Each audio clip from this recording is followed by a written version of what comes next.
Danny Flexen here for Seconds Out, former world middleweight champion Darren Barker.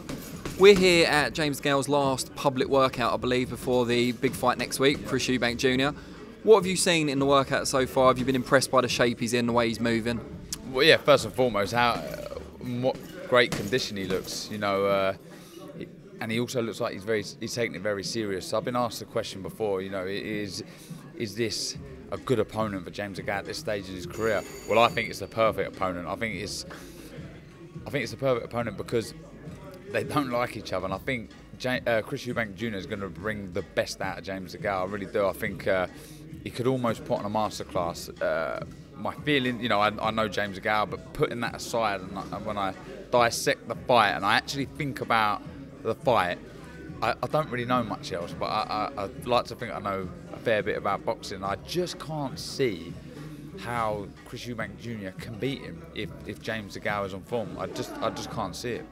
I overheard you earlier, eavesdropping, bad habit, but I overheard you comparing it to... Typical journalist. Yeah, thanks. I overheard you comparing it to Calzaghe-Lacey.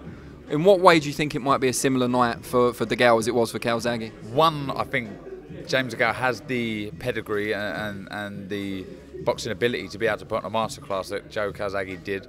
And I also think there's similarities because they were worried, you know, people were worried that Joe Calzaghe was past it, there was too many injuries and coming up against this ferocious Jeff Lacey. Not that I'm saying Chris Eubank Jr. is in that sort of bracket as Lacey was when Calzaghe fought him, but he's a young fighter in his prime, he's ferocious, not a massive puncher, but it works throws an awful lot of punches, and some people may think that DeGale could get overwhelmed, but I don't. I think it's the other way around. I think, like I say, Chris Eubank Jr. is the correct opponent for DeGale now because it will get him up for it. He's preparing, as you can see here, spot on. He looks $1 million.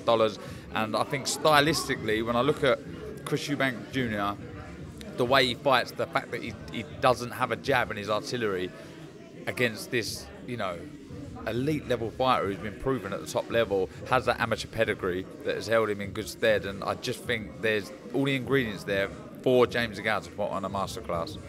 And I have to ask you this before I let you go. In your prime, how would you have got on against each man? Funny enough, I sparred with James earlier on. It was early in his pro career. I think I was fighting Martinez. I'm pretty sure I was fighting Martinez, obviously Southpaw sparring, and he's very good. He's a good fighter. I've known him from the amateur. He's very good, very slick. Power is underrated in my opinion. So it would have been tough against DeGale. But I think, again, with my pedigree, with my boxing ability, I think I would have beaten Chris Eubank Jr. You know, I think my skill set would have been too much for his, but against DeGale, it would have been tough.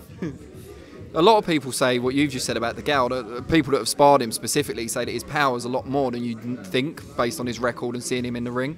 Why do you think that is? Does he not reproduce that power on the night, or is he moving too much, maybe? Yeah, but you know, there's at times he don't set his feet. A lot of the time, when he does set his feet, is when he's backed up to the ropes, and he can't do that against Chris Eubank Jr. Not this time. He's got to stay elusive. He's got to move. I don't want to see him circling the ring. I'd rather see him working from the middle of the ring, but being elusive and being slick. But yeah, I think it's more. Sometimes he's too much on his toes and he doesn't plant his feet.